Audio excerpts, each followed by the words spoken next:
Hello everyone. तो आज अपन start करने वाले हैं एक बहुत ही अच्छा सा एक्सपेरिमेंट जिसका नाम आपने सुना ही होगा, ग्रिफिथ का एक्सपेरिमेंट।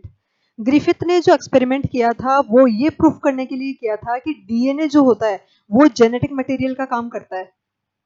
कई वैज्ञानिक पहले ऐसे थे जिन्होंने ये बोला था कि प्रोटीन जो है वो जेनेटिक मटेरियल का काम करता है, लेकिन ग्रिफिथ ने अपने प्रयोग से ये सिद्ध कर दिया था कि डीएनए जेनेटिक मटेरियल होता है, ना कि प्रोटीन। तो ग्रिफिथ ने क्या एक्सपेरिमेंट किया था ये चीज अपन आज की क्लास में डिस्कस करेंगे। तो टॉपिक का नाम है अपने पास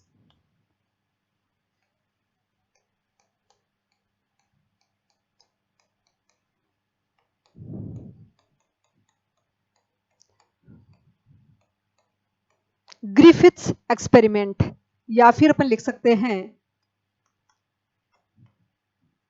ग्रिफिथ का प्रयोग।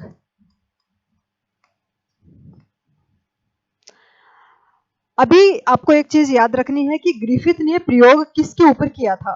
तो ग्रिफिथ ने क्या किया, ग्रिफिथ ने एक बैक्टीरिया लिया।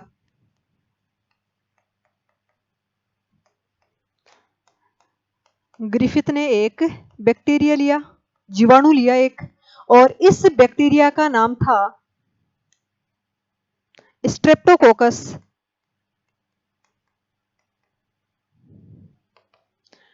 Streptococcus pneumoniae.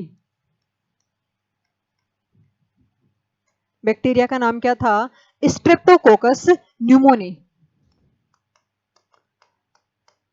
स्ट्रेप्टोकोकस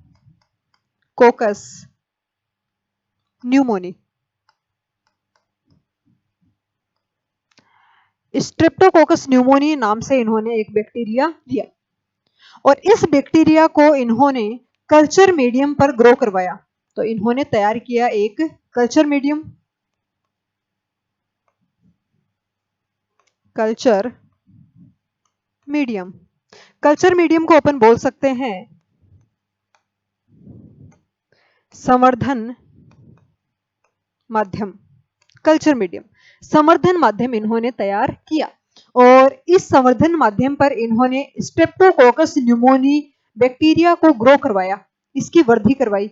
और जब इन्होंने देखा कि स्ट्रेप्टोकोकस न्यूमोनी की दो प्रकार की कॉलोनी बनती है, यहाँ पर इनको पता चला कि इस बैक्टीरिया की दो प्रकार की कॉलोनी बनती है।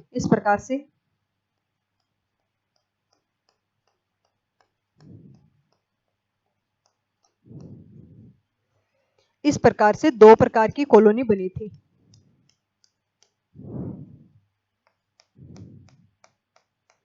तो इसमें से कुछ जो कॉलोनी थी, ये वाली कॉलोनी की अपन बात कर रहे हैं, ये थी smooth signing colony. Smooth signing colony, smooth का मतलब होता है चिकनी दिखने वाली, साइनिंग का मतलब होता है चमकदार, और कॉलोनी का मतलब होता है समूह है। तो यहाँ पर एक टाइप की कॉलोनी बनी जिसका नाम था स्मूथ साइनिंग कॉलोनी। ये जो बैक्टीरिया थे ये चिकने दिखाई दे रहे थे, स्मूथ टाइप के थे, इसलिए इन बैक्टीरिया को नाम दे दिया गया एस। और इन्होंने अपनी मर्जी से यहाँ पर लिख दिया था एस थर्ड। इसको थर्ड बेसिकली स्ट्रेन के लिए, प्रभेद के लिए अपन काम में लेते हैं। अभी इतना याद रखो आप, बैक्टीरिया का नाम क्या दिया गया था? S third. ये जो बैक्टीरिया था इन्होंने बोल दिया कि एस थर्ड प्रकार की बैक्टीरिया है। एस नाम क्यों दिया? क्योंकि कॉलोनी कैसे बनी थी? स्मूथ टाइप की बनी थी, चिकनी प्रकार की कॉलोनी बनी थी। दूसरी, इन्होंने देखा कि कुछ अलग टाइप की कॉलोनी भी बन रही है और ये दिखने में रफ टाइप की थी, तो इन्होंने नाम दे दिया रफ कॉलोनी। Rough colony. और इनके अंदर जो बैक्टीरिया था उनको नाम दिया गया आर सेकंड। कौन से स्ट्रेन थे ये? R second. इतनी बात समझ में आ गई। अब ग्रिफिथ ने क्या किया कि ये जो बैक्टीरिया थे, सबसे पहले स्मूथ साइनिंग कॉलोनी वाले बैक्टीरिया थे, इन्होंने इनको इंजेक्ट करवाया चूहे के अंदर। ग्रिफिथ ने ये स्मूथ कॉलोनी वाले जो बैक्टीरिया थे इनको लिया और इन्होंने चूहे के अंदर इसको इंजेक्ट करवा दिया। थोड़े टाइम बाद में पता चला कि इन बैक्टीरिया की वजह से चूहे के अंदर न्यूमोनिया हो गया। क्यों भाई? क्योंकि स्ट्रेप्टोकोकस न्यूमोनी नामक जो बैक्टीरिया है वो न्यूमोनिया डिजीज करता है। निमोनिया डिजीज करता है। तो इन्होंने क्या किया कि ये वाली कॉलोनी के बैक्टीरिया उठाए और चूहे के अंदर इंजेक्ट करवा दिया। तो पता चला कि थोड़े टाइम बाद में चूहा है वो मर गया निमोनिया की वजह से। इसका मतलब ये बैक्टीरिया डिजीज कॉजिंग बैक्टीरिया थे, ये चूहे के अंदर रोग कर रहे थे। ठीक है, दूसरा देखो इधर, इन्होंने क्या किया कि दूसरे जो बैक्टीरिया थे, ये जो रफ कॉलोनी वाले बैक्टीरिया थे, इन्होंने इनको पिक किया और इनको पिक करने के बाद में इनको भी चूहे के अंदर इंजेक्ट करवाया। तो थोड़े टाइम बाद में पता चला कि चूहे के ऊपर कोई प्रभाव नहीं पड़ा। इसका मतलब ये जो बैक्टीरिया थे ये चूहे के अंदर रोग नहीं कर रहे थे। अब इसके पीछे का रीजन क्या था वो भी अपन पढ़ेंगे। तो देखो, तो एक तो थे अपने पास में एस थर्ड बैक्टीरिया,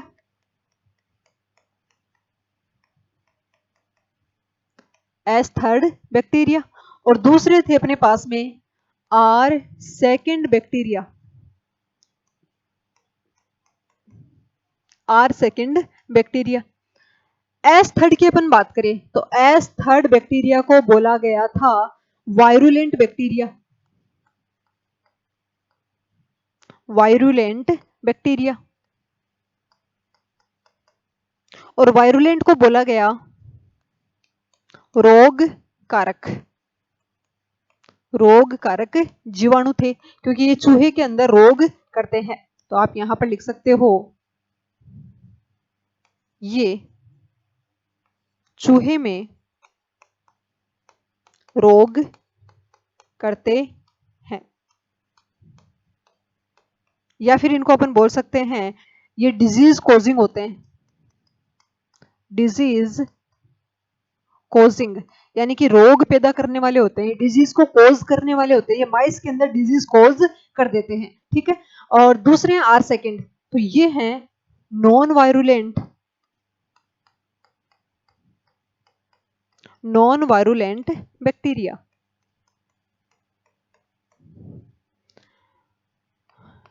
या अपन लिख सकते हैं अरोगकारी, अरोगकारी जीवाणु। यहां पर आप लिखोगे चूहे में रोग नहीं करते, चूहे में रोग नहीं करते हैं, नहीं करते हैं। इसका मतलब ये डिजीज कॉजिंग बैक्टीरिया नहीं होते हैं। इसके पीछे का रीजन क्या है वो देखो। स्मूथ बैक्टीरिया की अपन बात करें, एस थर्ड की अपन बात करें, तो यहां पर ये बैक्टीरिया है और इनके ऊपर आपको मिलेगा, ये अपने पास में क्या है बैक्टीरिया, और कौन सा है एस थर्ड, इनके ऊपर इनको मिला पॉलीसेकेराइड कोट, पॉलीसेकेराइड कोट मिला, और इस पॉलीसेकेराइड कोट की वजह से ये जो बैक्टीरिया है ये होस्ट के अंदर जाकर होस्ट के डाइजेस्टिव एंजाइम से खुद को बचा सकते हैं। भाई आपको पता है कि अपने अंदर कोई भी बैक्टीरिया जाता है, अपने अंदर अपने शरीर के अंदर सांस के साथ में या फिर खाने के साथ में दिन में लाखों बैक्टीरिया जाते हैं, लेकिन क्या अपन डेली डेली बीमार पड़ते हैं क्या? नहीं पड़ते। इसके पीछे का रीजन क्या है? क्योंकि अपने शरीर के अंदर प्रतिरक्षा तंत्र काम करता है, और प्रतिरक्षा तंत्र जो होता है वो अपन को रोगों से सुरक्षा प्रदान करता है। अपने शरीर के अंदर एंटीबॉडीज होती है, बहुत सारी सेल्स होती हैं, जैसे कि WBC आपने नाम सुना होगा। ये सेल है वो अपन को रोगों से सुरक्षा प्रदान करने का कार्य करती है। तो बेसिकली कोई भी बैक्टीरिया आकर अपन को संक्रमित नहीं कर सकता है, लेकिन ये जो बैक्टीरिया है ये संक्रमण कर सकता है। इसके पीछे का रीजन क्या है? इसके पीछे का रीजन है कि इस बैक्टीरिया के ऊपर एक प्रोटेक्टिव लेयर होती है, इस बैक्टीरिया के ऊपर एक सुरक्षात्मक आवरण होता है जिसकी वजह से ये खुद को बचा लेता है। इम्यून सिस्टम के पहचान में ये नहीं आता, ये खुद को प्रोटेक्ट कर सकता है, ये खुद को बचा सकता है, और इसी पॉलीसेकेराइड के कोट की वजह से ये बैक्टीरिया इजीली रोग कर सकते हैं। बात समझ में आ गई? दूसरा देखो, आर सेकंड की अपन बात करें तो इसका नाम ही था रफ, और रफ क्यों है? क्योंकि इसके ऊपर पॉलीसेकेराइड कोट नहीं है। तो अपन यहां पर क्या लिखेंगे? Polysaccharide coat absent. Polysaccharide coat क्या होता है? यहां पर अब्सेंट होता है, जिसकी वजह से अपना इम्यून सिस्टम इसको पहचान सकता है, चूहे का इम्यून सिस्टम इसको पहचान लेगा और इम्यून सिस्टम जब इसको पहचानेगा तो इस बैक्टीरिया को उसी टाइम नष्ट कर देगा। कारण क्या है? क्योंकि इसके ऊपर कोई प्रोटेक्टिव लेयर नहीं है, इसके ऊपर पॉलीसेकेराइड का कोट क्या होता है? अब्सेंट होता है। तो ये तो थी बैक्टीरिया के बारे में एक नॉर्मल सी जानकारी। अब इन्होंने प्रयोग कौन कौन से किए थे वो अपन देखेंगे। ग्रिफिथ ने क्या किया? ग्रिफिथ ने किया एक्सपेरिमेंट नंबर 1। एक्सपेरिमेंट नंबर 1 और इन्होंने क्या किया? इन्होंने आर सेकेंड बैक्टीरिया लिया, आर सेकेंड स्ट्रेन या फिर अपन बोल सकते हैं प्रभेद। बैक्टीरिया के अलग अलग प्रभेद होते हैं, उनमें से अपन बात कर रहे हैं आर सेकेंड की। इन्होंने आर सेकेंड स्ट्रेन लिया और इसको इन्होंने इंजेक्ट करवाया चूहे में, इंजेक्ट इनटू माइस। माइस में इसको इंजेक्ट करवाया और जब इसको माइस में इंजेक्ट करवाया तो थोड़े टाइम बाद में देखा कि जो माइस है, माइस कैसा रहा? माइस अलाइव रहा।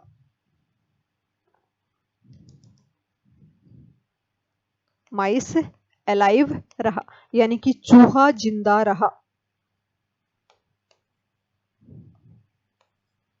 चूहा जिंदा रहा यानी कि चूहे की डेथ नहीं हुई। इसका मतलब आर सेकेंड वाला है वो डिजीज नहीं करता है। आगे देखो दूसरा इन्होंने दूसरे एक्सपेरिमेंट किए, एक्सपेरिमेंट नंबर 2। इन्होंने क्या किया? इन्होंने अब एस थर्ड बैक्टीरिया को लिया, एस थर्ड स्ट्रेन लिया इन्होंने और एस थर्ड स्ट्रेन लेने के बाद में इन्होंने क्या किया? इसको भी इंजेक्ट इनटू माइस, माइस के अंदर इसको इंजेक्ट करवा दिया और जब माइस के अंदर इंजेक्ट करवाया तो थोड़े टाइम बाद में इनको पता चला कि माइस क्या हो गया? माइस डेड हो गया, चूहा है वो मर गया, चूहा मर गया, चूहा मर गया। ये था एक्सपेरिमेंट नंबर 2। फिर इन्होंने किया एक्सपेरिमेंट नंबर 3, एक्सपेरिमेंट नंबर 3 और थर्ड एक्सपेरिमेंट में इन्होंने क्या किया? Heat killed S third strain लिया, heat killed S third strain ले लिया इन्होंने, heat killed S third strain. S third bacteria को इन्होंने उच्च तापमान दिया जिसकी वजह से एस थर्ड बैक्टीरिया बेसिकली मर गया तो यहां पर इन्होंने इंजेक्ट करवाया किसमें? इंजेक्ट इनटू माइस और माइस में इंजेक्ट करवाया तो यहां पर क्या हुआ कि माइस अलाइव रहा, क्योंकि बैक्टीरिया मर चुका है तो माइस क्या हो गया? अलाइव, चूहा जिंदा रहा। फिर इन्होंने क्या किया? एक्सपेरिमेंट नंबर 4 किया, एक्सपेरिमेंट नंबर 4 इन्होंने क्या किया? Heat killed S third strain plus R second strain को लिया, heat killed S third strain के साथ में इन्होंने मिक्स कर दिया आर सेकेंड वाला स्ट्रेन। अब आपको पता है आर सेकेंड वाला तो वैसे भी डिजीज नहीं कर रहा है, यहाँ पर चूहा जिंदा रह रहा है, यानी आर सेकेंड इन्होंने पूरा का पूरा लिया, बिल्कुल जीवित प्रकार से लिया और साथ में इन्होंने हीट किल्ड एस थर्ड दे दिया। अभी आपको पता है हीट किल्ड एस थर्ड है, ये भी डिजीज नहीं कर रहा, चूहा जिंदा रहा। आर सेकेंड वैसे डिजीज नहीं कर रहा तो चूहा जिंदा रहेगा। अब दोनों को मिक्स किया और मिक्स करने के बाद में इन्होंने इंजेक्ट करवाया किसके अंदर? चूहे में, इंजेक्ट इनटू माइस। जब इन्होंने चूहे में इंजेक्ट करवाया तो इनको पता चला कि माइस कैसा रहा? माइस डेड हो गया, माइस डेड, चूहा मर गया। भाई रहना तो क्या चाहिए था? इसको जिंदा रहना चाहिए था। रीजन क्या है? क्योंकि हीट किल्ड एस थर्ड दिया अपन ने, एस थर्ड को अपन ने मार कर दिया तो चूहा वैसे ही जिंदा रह रहा था। आर सेकेंड दिया तो आर सेकेंड की वजह से तो चूहा वैसे भी जिंदा रहता है, क्योंकि ये तो नॉन वायरुलेंट है, ये डिजीज नहीं करता है। इन दोनों को मिक्स करने पर ऐसा क्या हुआ जिसकी वजह से चूहा मर गया? तो कुछ ना कुछ ऐसा हुआ है मिक्स करने पर कि R सेकेंड वाला जो जिंदा बैक्टीरिया था वो कन्वर्ट हो चुका है S थर्ड के अंदर, और जैसे वो S थर्ड के अंदर कन्वर्ट हुआ तो वो वहां पर डिजीज कर देता है। ओके, तो ये याद रखना है कि यहाँ पर जो R सेकेंड है वो किस में कन्वर्ट हो गया, S थर्ड के अंदर। अब ऐसा क्यों हुआ, ऐसा इसलिए हुआ कि जो बाद के प्रयोग से पता चला कि जो S थर्ड है उसको हीट किल्ड किया तो इसके अंदर जो प्रोटीन वगैरह थी वो डीनेचर हो गई थी, लेकिन डीएनए का कुछ पार्ट था वो अभी भी काम कर रहा है। तो डीएनए का पार्ट है वो कहां पर चला गया, R सेकेंड के अंदर। तो S थर्ड का डीएनए जब R सेकेंड के अंदर चला जाता है तो R सेकेंड वाला ट्रांसफॉर्म हो जाता है किसके अंदर, S थर्ड के अंदर। भाई ऐसा अपन कैसे बोल सकते हैं, इसके लिए भी एक एक्सपेरिमेंट अपन पढ़ेंगे आगे। 3 साइंटिस्ट थे जिन्होंने अलग से कार्य किया था, क्या कार्य था वो भी अपन पढ़ेंगे, अभी इतना याद रखो। ऐसे पता चला कि R सेकेंड वाला बैक्टीरिया है वो किस में ट्रांसफॉर्म हो गया, तो आप बताओगे S थर्ड के अंदर। ऐसा क्यों हुआ, क्योंकि हीट किल्ड के बाद में भी S थर्ड का कुछ डीएनए था जो कि अभी काम कर रहा है, और वो किसके अंदर इंजेक्ट हो गया, तो आप बताओगे R सेकेंड के अंदर। और R सेकेंड को इसने किस में बदल दिया, S थर्ड के अंदर, जिसकी वजह से चूहे की क्या हो गई, डेथ हो गई। तो कहने का मतलब अपन यहाँ पर लिख सकते हैं R सेकेंड स्ट्रेन के डीएनए के साथ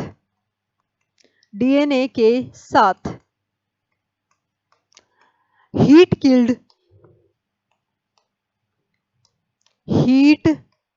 किल्ड एस थर्ड स्ट्रेन के जुड़ने के कारण R सेकेंड स्ट्रेन का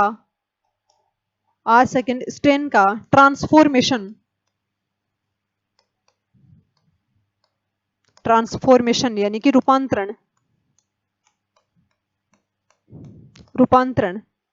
एस थर्ड स्ट्रेन में हो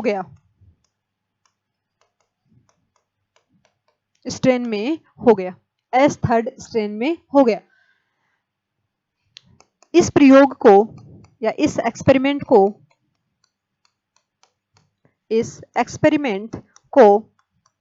ग्रिफिथ का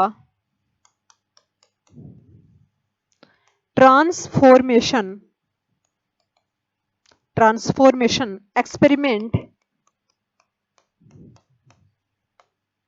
कहा जाता है। अब भाई अपन ने ये तो बोल दिया कि R सेकेंड के साथ में S थर्ड वाला डीएनए जुड़ गया। अब जरूरी थोड़ी ना कि डीएनए ही जुड़ा हो सकता है प्रोटीन जुड़ गई हो, क्योंकि बैक्टीरिया की कोशिका भित्ति प्रोटीन की बनी होती है। हो सकता है आरएनए जुड़ गया हो, तो कुछ भी कंफर्म नहीं था, बस इतना बताया था ग्रिफिथ ने बस इतना बताया था कि कोई ना कोई चीज ऐसी है एस थर्ड के अंदर जो आर सेकेंड के साथ में जुड़ गई और आर सेकेंड को रोगजनक बैक्टीरिया के अंदर कन्वर्ट कर दिया, वायरुलेंट बैक्टीरिया में कन्वर्ट कर दिया। जो आर सेकेंड नॉन वायरुलेंट था उसको वायरुलेंट बैक्टीरिया में कन्वर्ट कर दिया किसने, एस थर्ड बैक्टीरिया का कुछ ऐसा पार्ट था जो कि आर सेकेंड के साथ में जुड़ गया।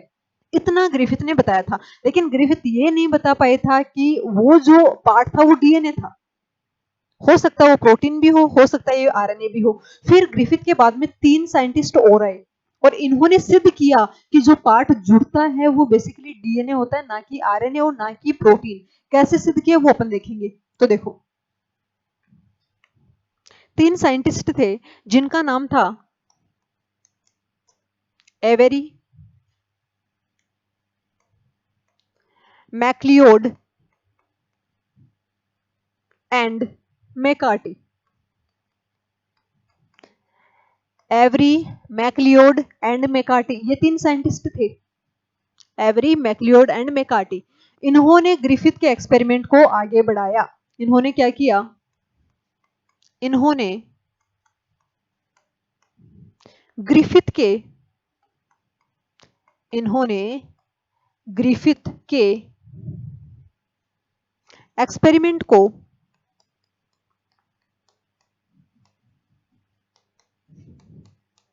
आगे बढ़ाया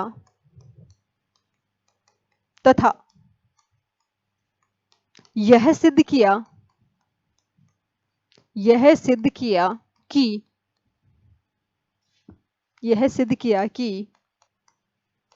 R सेकेंड में S थर्ड का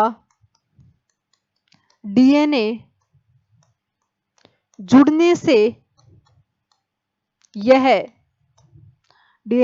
से यह वायरुलेंट बन जाता है। ये चीज किसने प्रूफ की थी? एवरी, मैक्लियोड एंड मैकार्टी ने। कैसे? इन्होंने एक्सपेरिमेंट किया था। इन्होंने क्या एक्सपेरिमेंट किया? इन्होंने 3 टेस्ट ट्यूब ली, 3 टेस्ट ट्यूब यानी परखनली अपन हिंदी में बोल सकते हैं। 3 टेस्ट ट्यूब ली इन्होंने और इन्होंने इसके अंदर डाला हीट किल्ड एस थर्ड का extract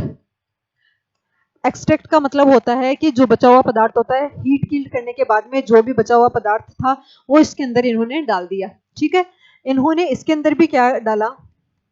heat killed S third का एक्सट्रैक्ट, और इसमें भी क्या डाला? हीट किल्ड एस थर्ड का एक्सट्रैक्ट। तीनों परखनली के अंदर इन्होंने सेम चीज ली। अब क्या किया? अब इन्होंने क्या किया?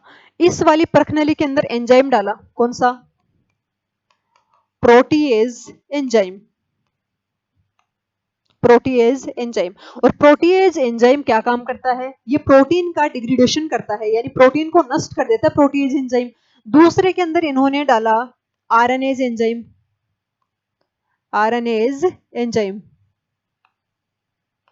यानी ऐसा एंजाइम जो कि आरएनए को नष्ट कर देगा। और तीसरे में इन्होंने लिया डीएनएज एंजाइम,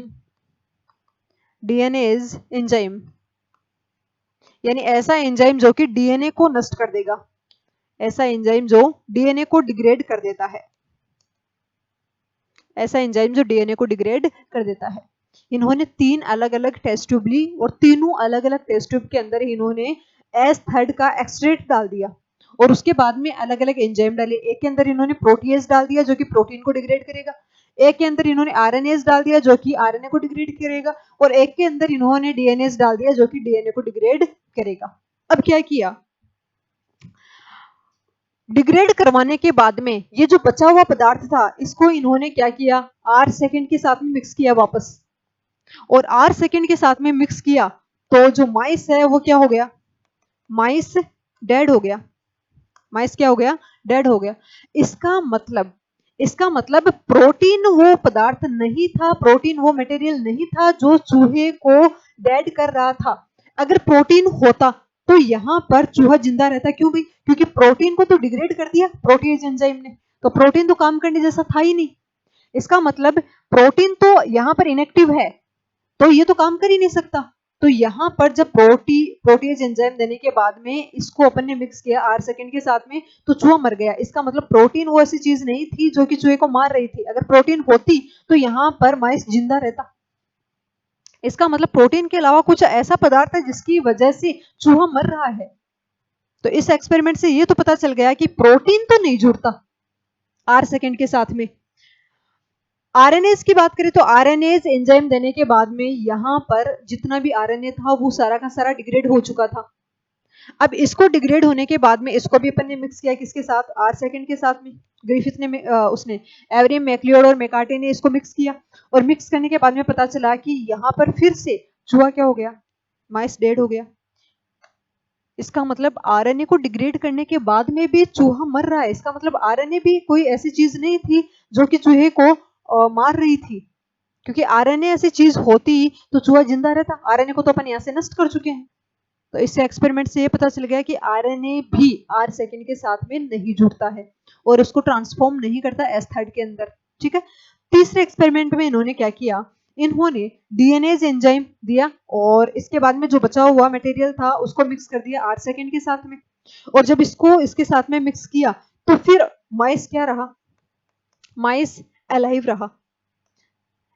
जब डीएनए नष्ट हो जाता है, डीएनए नष्ट होने के बाद में इस मटेरियल को जोड़ा था किसके साथ, आर सेकेंड के साथ में, तो चूहा जिंदा रहा। इसका मतलब जो डीएनए था, इसके अंदर जो डीएनए था वो ही चूहे को मारने का काम कर रहा था। अब अपन ने यहाँ पर डीएनए को डिग्रेड कर दिया तो चूहा तो जिंदा रहेगा, क्योंकि प्रोटीन और आरएनए चूहे को मारने में हेल्प नहीं कर रहे थे।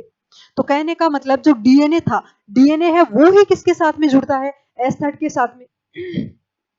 एस थर्ड का जो डीएनए था वो आर सेकेंड के साथ में जुड़ेगा और चूहे को मार देगा। बात समझ में आ गई।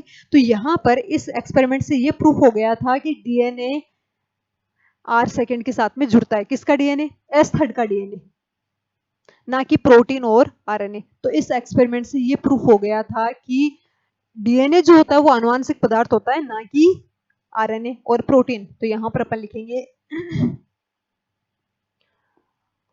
इस एक्सपेरिमेंट से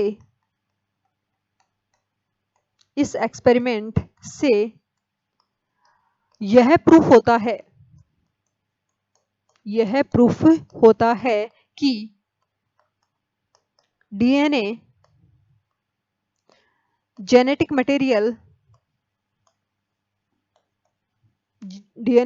मटेरियल होता है, ना कि आरएनए व प्रोटीन, ना कि आरएनए व प्रोटीन। तो ये था एक्सपेरिमेंट किसका, एवरी, मैक्लियोड एंड मेकार्टी का एक्सपेरिमेंट। इस एक्सपेरिमेंट से ये प्रूफ हो गया था कि डीएनए जो होता है वो आनुवांशिक पदार्थ होता है, ना कि आरएनए व प्रोटीन। तो इन्होंने ये 3 एक्सपेरिमेंट किए थे जिनसे ये प्रूफ हो चुका था। इतनी बात समझ में आ गई क्या। तो ये था अपने पास में ग्रिफिथ का डिटेल से एक्सपेरिमेंट। ओके, तो इस क्लास को अपन यहीं समाप्त करते हैं। आगे की क्लास अपन कल कंटिन्यू करेंगे। Thank you very much.